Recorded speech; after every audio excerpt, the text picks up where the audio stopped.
Welcome back to Mr. A Stories. Today, we are stepping away from the chaotic action of the city and into the quiet, melancholic twilight of a legend. We are talking about Mr. Holmes, a film that dares to ask the most haunting question of all. What happens to the world's greatest detective when his own mind, the very tool that defined his existence, begins to fail him? If you appreciate stories that touch the heart as much as they intrigue the mind, make sure to hit that subscribe button and turn on those notifications. We explore the shadows, and today, the shadow is cast by time itself. We are not seeing Sherlock Holmes in his prime. We are not watching him chase Moriarty across the rooftops of London, nor are we seeing him deduce a killer's motive in a matter of seconds. Instead, we find him at 93 years old, living in a secluded, quiet farmhouse in Sussex, miles away from the fog and the frantic pulse of Baker Street. He is frail, his memory is slipping away like sand through an hourglass, and he is accompanied only by his bees and the young, curious son of his housekeeper, Roger. The brilliance of this film lies in its raw, unfiltered vulnerability. Holmes is desperately trying to write the true account of his final case, the one that forced him into retirement decades ago, but he cannot quite remember the details. His mind is a house where the lights are slowly going out, one by one. Watching a man who was once the pinnacle of logic struggle to recall a name, a date, or a face is absolutely heartbreaking. We have always known him as a man of absolute certainty, a man who believed that every mystery had a solution if you just looked closely enough. But here, he is just a man. He is lonely, he is haunted by the ghosts of his past, and he is terrified of the encroaching darkness of dementia. This is where the relationship with young Roger becomes the beating heart of the story. Roger is the son Holmes never had, and perhaps the friend that Watson never truly was. Through their delicate bond, we see a different side of the legend, not the cold, analytical machine, but a man capable of profound kindness and deep, lingering regret.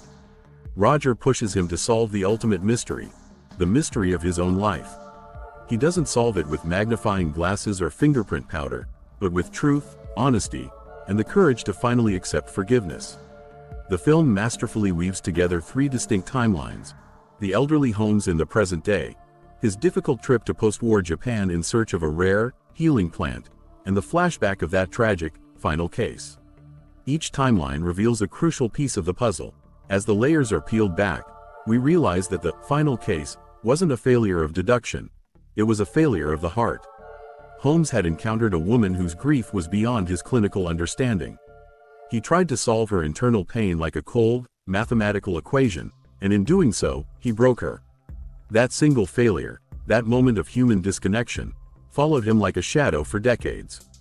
As Holmes travels to Japan, seeking a rare plant that he believes will help his deteriorating mind, he finds something much more valuable: perspective. He realizes that the stories Watson wrote about him for the public were just that, stories. They were myths designed to sell newspapers and books, not the messy, complicated, and often painful reality of human existence. Holmes learns that his greatest enemy wasn't a criminal mastermind, it was his own lack of empathy. He spent his life observing people, but he never truly took the time to understand them. The climax of the film isn't a shootout in the streets or a desperate chase. It is a moment of quiet, internal realization. Holmes finds the courage to admit his mistakes, to mend the broken pieces of his memories, and to finally accept the inevitable finality of his life. He learns that a legacy is not built on the number of cases solved or the fame achieved, but on the small, human connections made with the people we leave behind. He realizes that even the sharpest mind eventually dulls, and that there is a quiet dignity in accepting our own mortality. Mr. Holmes is a beautiful, somber meditation on the process of aging and the never-ending search for truth. It teaches us that our past does not define us, but it certainly shapes the people we become. It reminds us that behind every legend, there is a human being with fears, regrets, and a need for connection. Even for a man who claimed to know everything, life still had a lesson left to teach him. Thank you for joining me for this deep, emotional look at one of cinema's most human portrayals of Sherlock Holmes. If this story resonated with you, or if it made you think about your own legacy, show your support by hitting that subscribe button and leaving a comment below. What do you think is more important in the end? The professional legacy we leave behind, or the impact we have on the individuals we meet? I really want to hear your thoughts.